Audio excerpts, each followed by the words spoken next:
Et salut à tous les amis, c'est CryptoPartage, c'est un plaisir de vous retrouver pour cette vidéo d'analyse du 2 décembre 2021. J'espère que vous vous portez tous très bien. Du côté de la map crypto, on a toujours un BTC situé aux alentours des 57 000 $. Chaque fois, j'ai l'impression que je démarre la vidéo, on est à 57 000 en ce moment, puisque en dehors des vidéos, le Bitcoin quand même bouge pas mal. On a eu une nouvelle tentative de sortir par le haut du range, malheureusement elle a échoué une fois de plus. Du côté de l'Ether, on échoue aussi à passer un nouveau sommet historique. Donc pour l'instant, stand-by, on attend de voir si on va vraiment poursuivre à la hausse ou si on va continuer ces faux espoirs, ces fausses sorties à chaque fois et peut-être venir casser maintenant les supports.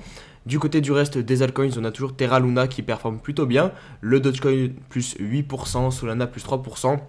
Matic de Polygon plus 7% que je vais analyser en deuxième partie de vidéo avec le token de la DeFi AAV. Ce sera les deux tokens que j'analyserai en profondeur dans la vidéo. N'hésitez pas tout de suite à mettre en commentaire si vous voulez que j'analyse vos tokens et, ou vos cryptos et ensuite je le ferai pour les prochaines vidéos. Si vous souhaitez remercier le travail que j'effectue quotidiennement, n'hésitez pas à mettre un petit pouce bleu et un petit commentaire pour aider au référencement. Et pour toutes les personnes qui découvrent la chaîne YouTube, un petit abonnement sur la chaîne ainsi que sur mes différents réseaux sociaux, donc Twitter, Insta et le Discord. Le Fear and Greed toujours dans la zone de la peur, niveau 32 aujourd'hui.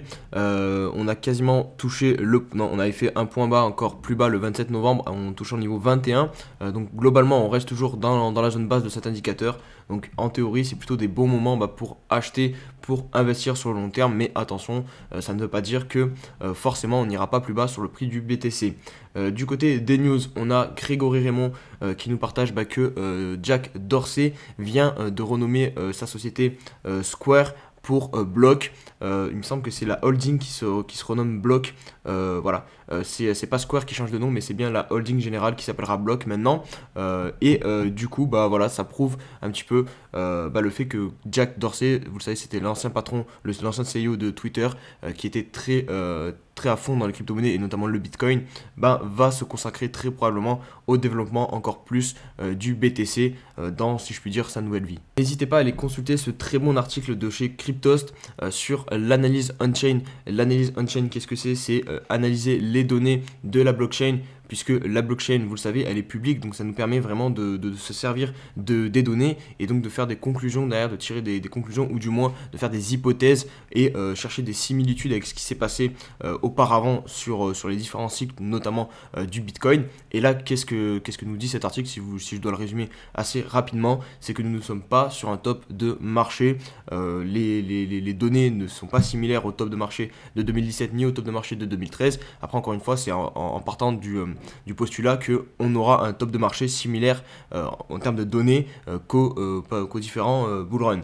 Donc voilà, n'hésitez pas donc à les lire, comme ça vous ferez vos propres conclusions, mais c'est très intéressant de se servir de ces données qui sont publiques sur la blockchain. Enfin, je conclurai juste avant de passer à la partie analyse technique sur ce tableau qui résume les différentes performances mois par mois depuis 2011 sur le Bitcoin. Alors je pense que beaucoup de personnes détestent un petit peu ce tableau puisque en novembre, on s'attendait tous à ce qu'on ait un pump, puisque statistiquement, si on prend les statistiques de novembre, regardez, on avait que 3 mois qui étaient dans le rouge et plus, je n'ai pas compté exactement, mais on a quand même beaucoup plus de mois qui ont fini dans le vert en novembre. Donc statistiquement, on a eu plus de chances de finir dans le vert. Mais voilà, ça reste des statistiques, des probabilités. Et malheureusement, on est tombé sur un mois qui n'a pas suivi les probabilités. Alors maintenant, on passe au mois de décembre. Et encore une fois, pareil, les stats vont plutôt dans le sens d'un mois qui pourrait finir dans le vert. Mais encore une fois, ce ne sont que des stats. Vous avez eu la démonstration au mois de novembre que finalement, c'est pas parce qu'on a plus de chances de finir dans le vert qu'on finit forcément dans le vert. Donc voilà, tirez-en les conclusions que vous voulez,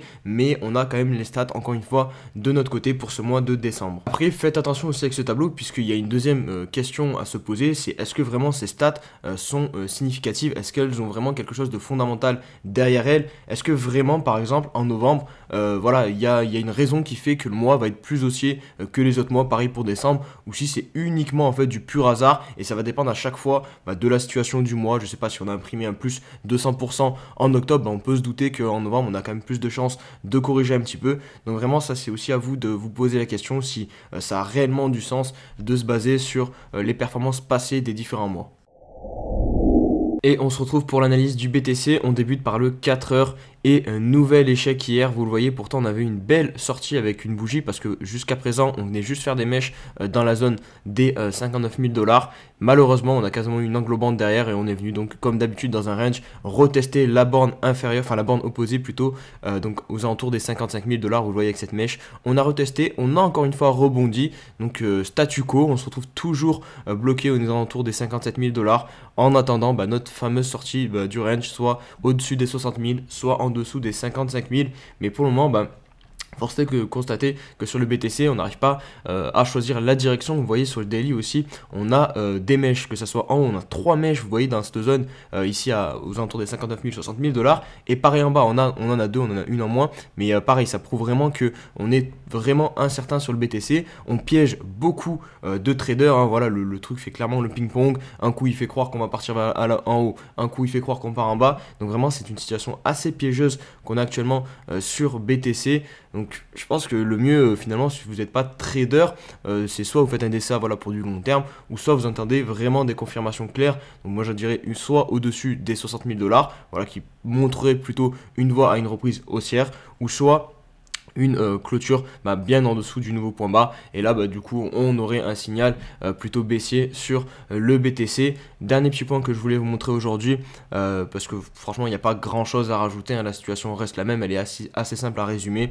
Donc c'est sur le RSI, regardez, on a ce niveau donc 47 qui nous sert aussi de résistance, donc ça pourra donner peut-être un petit signal si jamais on vient à clôturer au-dessus des 60 000 et qu'en plus de ça le RSI casse cette zone, ce niveau 47, ça serait pas mal, on aurait une confirmation haussière en plus. Allez, on passe aux altcoins en commençant par Ethereum qui vient nous faire un backtest donc de la zone des 4500 $. Il va falloir réussir à la transformer en support. Maintenant, vous le savez, quand on break une résistance, derrière il faut venir la valider en support, ou en tout cas très souvent on vient la valider comme support. Donc là ça va être clairement la zone qu'il ne faudra pas réintégrer pour l'Ether si on veut venir faire un nouveau sommet historique dans les jours qui viennent sur l'Ether.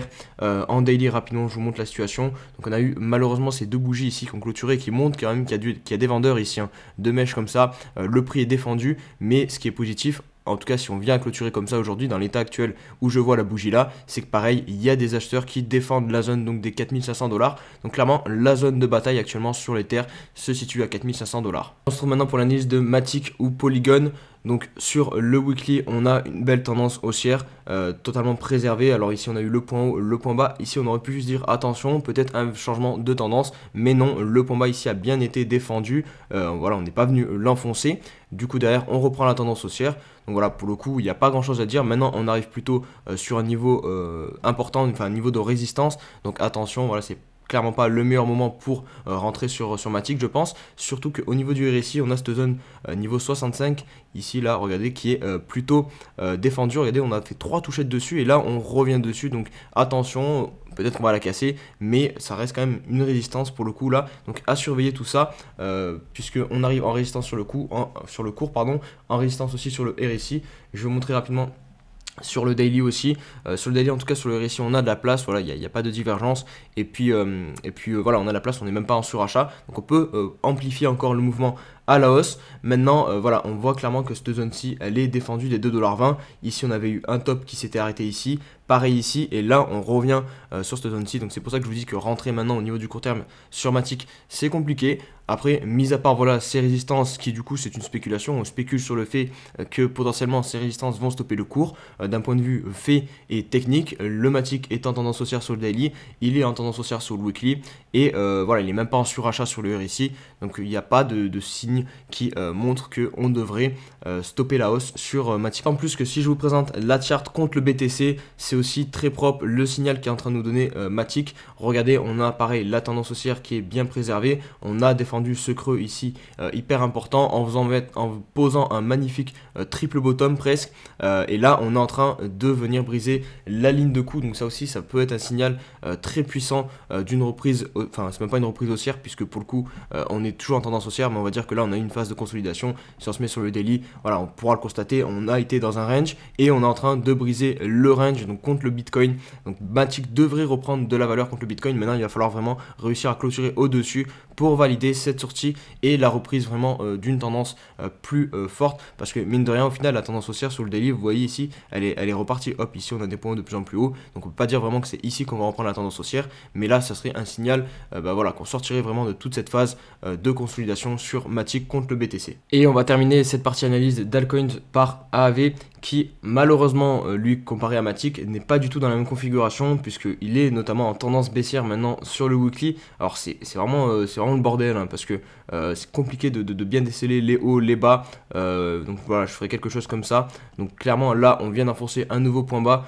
Donc pour moi, on est en tendance baissière sur le weekly sur AAV.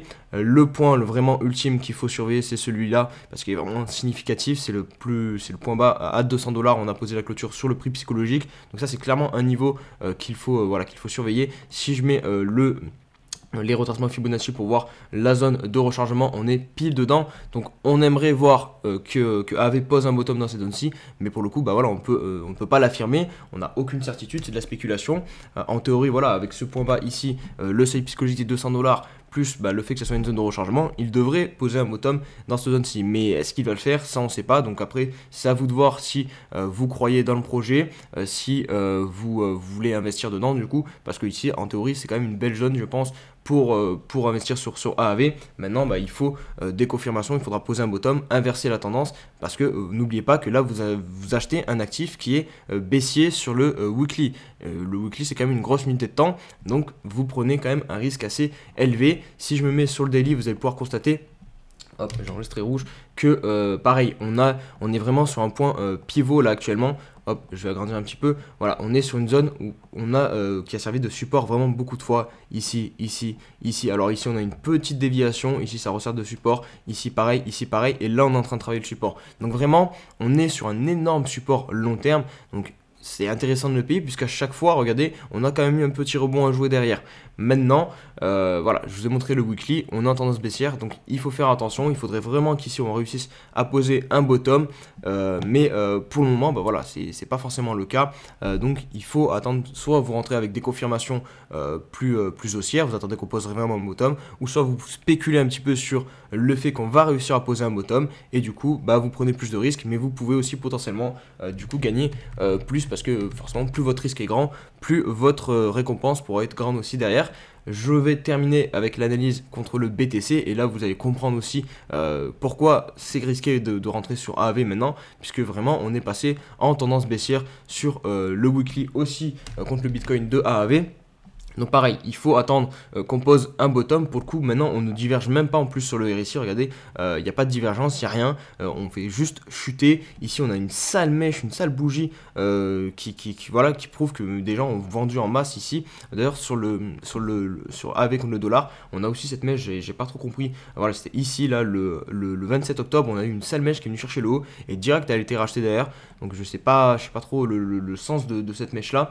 Mais en tout cas, voilà, si on se remet sur le weekly et qu'on analyse froidement la situation, pour le moment, il y a rien. C'est juste un actif qui chute, qui est en tendance baissière et qui poursuit sa tendance baissière. Donc ce que l'on veut voir, c'est forcément un W. La zone que j'ai identifiée pour poser un bottom, c'est cette zone-ci. Ici, on avait un W qui avait lancé ce pump. Donc peut-être que dans cette zone-ci, aux alentours des 4324 Satoshi, on va réussir à poser un bottom.